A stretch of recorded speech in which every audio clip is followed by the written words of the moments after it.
Hello guys, in today's video, I'll show you how you can easily enable thumbnail previews on any of your PDF documents in your Windows Explorer.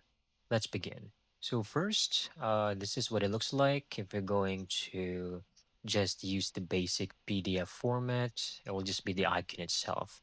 Now, what you can do is open the Acrobat Reader, go to Menu, go to Preferences, or just Control K will do on your keyboard. And on the left panel, make sure to find or select General. It should just be on the top portion. Scroll down until you see this option. Enable PDF thumbnail previews in Windows Explorer.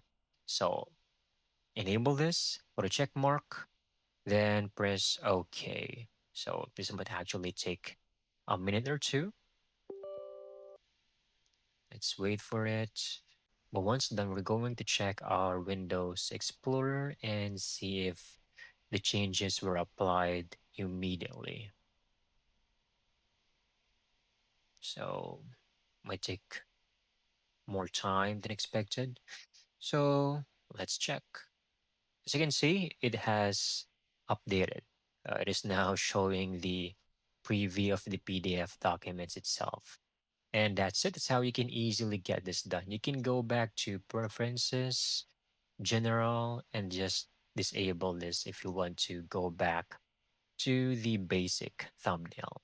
Thank you so much for watching. I hope you found this video very helpful.